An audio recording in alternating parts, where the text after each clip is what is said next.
Olá, tudo bem com você? Nós estamos meditando na Bíblia em ordem cronológica. E agora estamos lendo as epístolas do apóstolo Paulo aos Romanos, hoje capítulo 8. Você tem gostado desse conteúdo? Então, dá o seu gosto aí, partilhe esse vídeo com mais pessoas. Vamos começar com a nossa oração de sempre. Meu Deus, abençoa essa pessoa que está acompanhando essa meditação. Que essa palavra ela possa moldar o nosso ser e trazer a existência dentro de nós, o teu espírito. Se a tua palavra ela tem espírito e vida, então nós venhamos absorver o espírito e a vida que ela tem para nos dar. Obrigado por essa oportunidade que aqui temos de estar meditando juntos na tua palavra. Amém.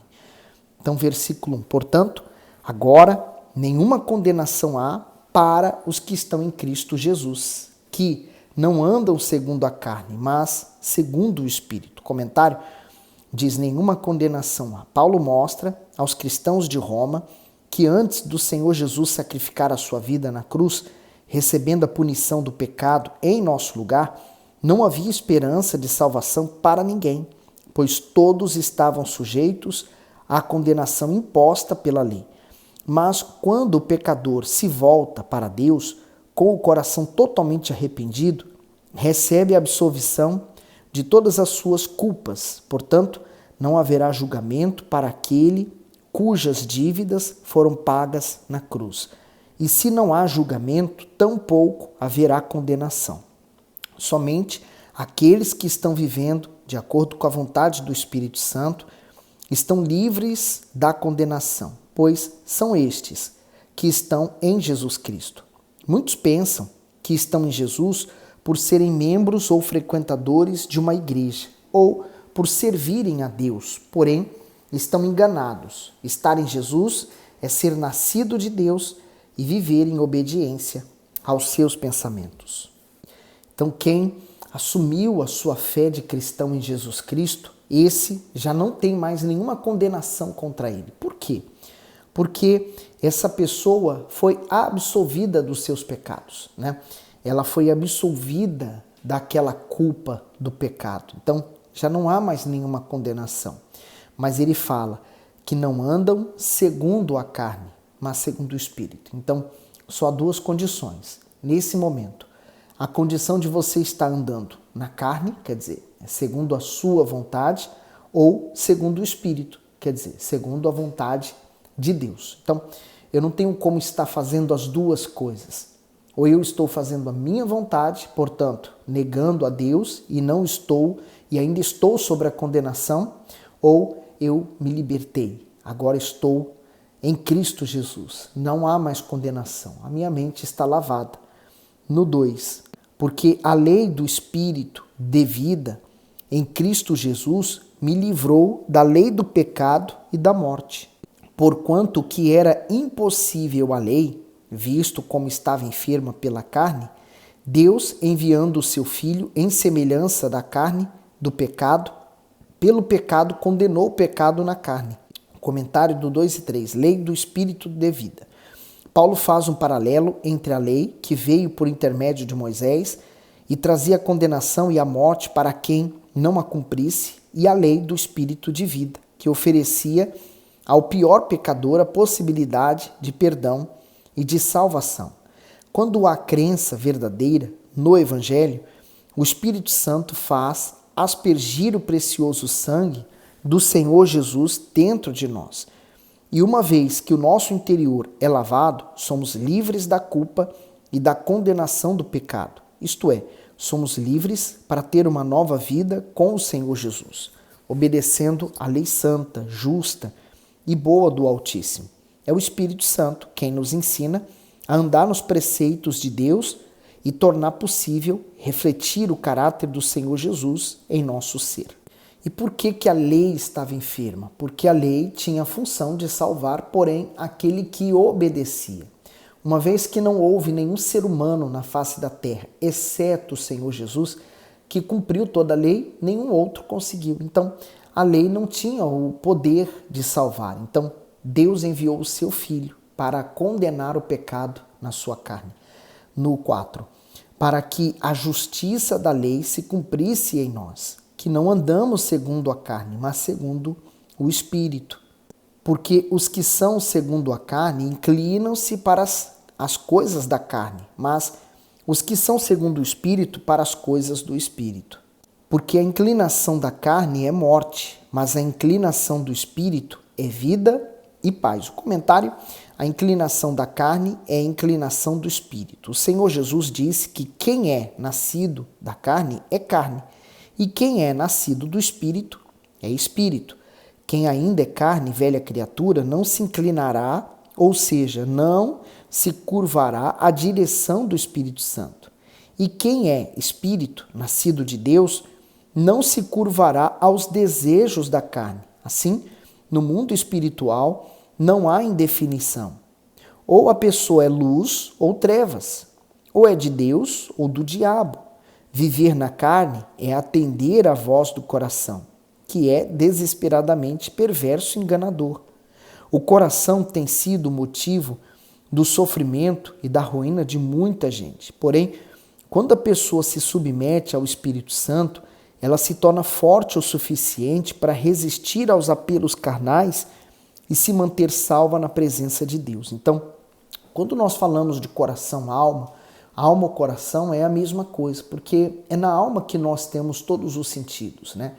Quando nós experimentamos uma comida saborosa, é a alma que sente ela saborosa. Quando nós sentimos uma dor, é a alma que está sentindo a dor. Então, a alma e o espírito. E a alma, né? A alma e o coração. O coração, então, a fonte do engano. A nossa alma, quando ela não tem ligação com Deus, então ela é carnal. Então ela carrega em si as características do homem, do primeiro homem, Adão, né? Da desobediência. Mas aqueles que nascem de Deus carregam o Espírito, né? Eles passam a ser guiados pelo Espírito. Por isso que esse conflito entre os que são da carne inclinam-se para as coisas da carne e o que são do Espírito se inclina para as coisas do Espírito. Então, daí você entende por que na igreja há tantas pessoas que por vezes ainda não nasceram de Deus, porque elas continuam se inclinando para a carne. Porque há muitas pessoas que pensam assim, está na igreja, a pessoa tem que ser santa. Não, a igreja tem as portas abertas, recebe todo tipo de pessoa. Mas nós é que temos que nos manter e cuidar de nós mesmos para que venhamos nascer de Deus e manter no caminho certo. 5. Porque os que são segundo a carne inclinam-se para as coisas da carne, mas os que são segundo o Espírito para as coisas do Espírito. Porque a inclinação da carne é morte, mas a inclinação do Espírito é vida e paz. Portanto, a inclinação da carne é inimizade contra Deus, pois não é sujeita à lei de Deus, nem em verdade pode ser. Então, primeiro que quem se inclina para o Espírito, isso produz na vida daquela pessoa vida e paz, né? Paz que o ser humano não tem, ele procura, né? Ele pensa assim, vamos desarmar o ser humano. Então, o desarmamento traz paz. Não, continua sem paz. Vamos toda a gente tolerar todo mundo. Pronto, todo mundo tolera todo mundo. Faz tudo de errado, mas está tudo certo, né? Não há paz ainda. Então, o ser humano, ele vive em busca de paz. Mas essa paz ele pensa que é promovida de fora para dentro. Na verdade, é o Espírito que promove dentro para fora. Então, se eu estou em paz comigo, ainda que do lado de fora eu possa viver vários conflitos, problemas, mas esses problemas não me atingem dentro.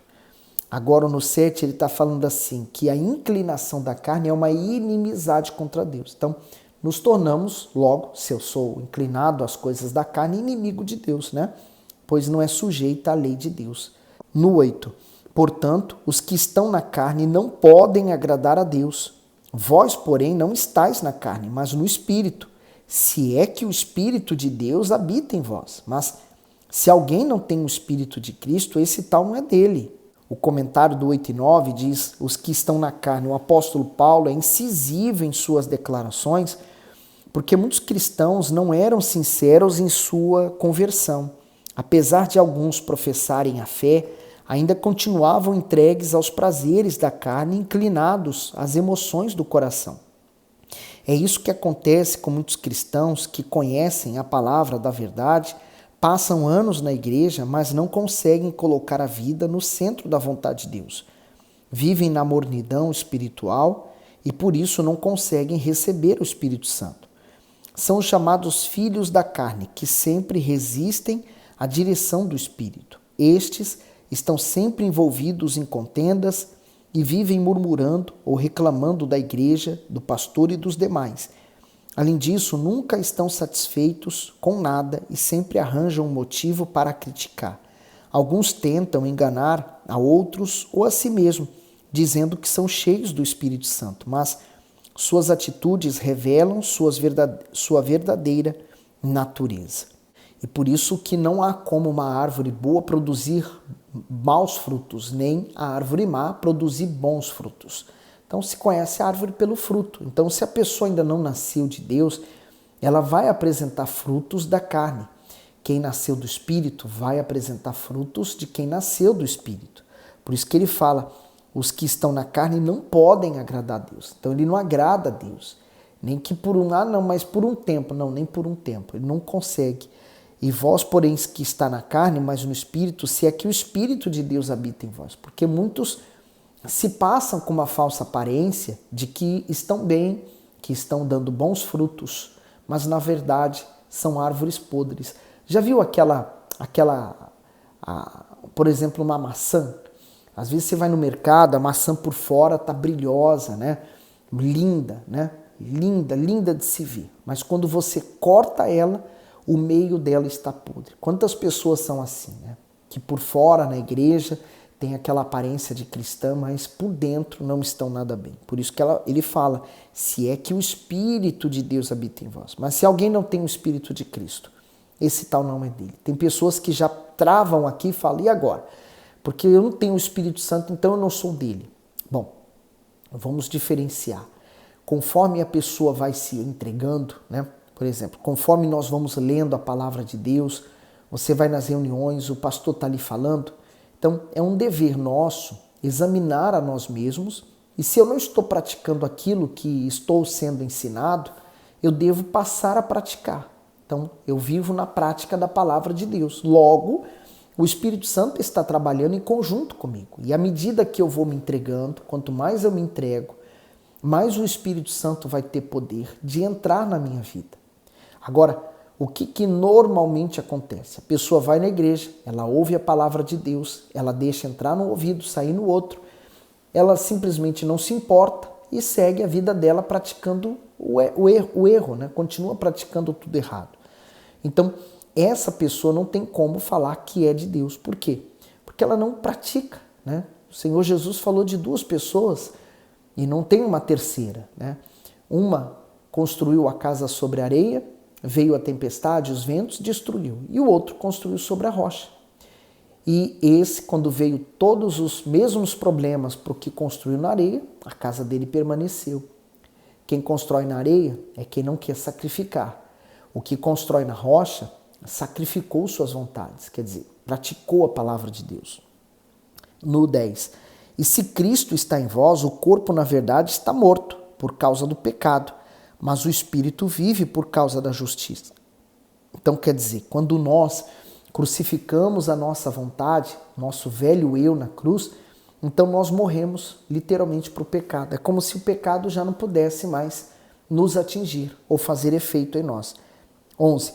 E se o espírito daquele que dentre os mortos ressuscitou a Jesus habita em vós, aquele que dentre os mortos ressuscitou a Cristo também vivificará os vossos corpos mortais pelo seu Espírito que em vós habita. Então, quando eu tenho o Espírito Santo, eu tenho o Espírito da fé dentro de mim. Esse Espírito é o que vai me trazer a fé sobrenatural.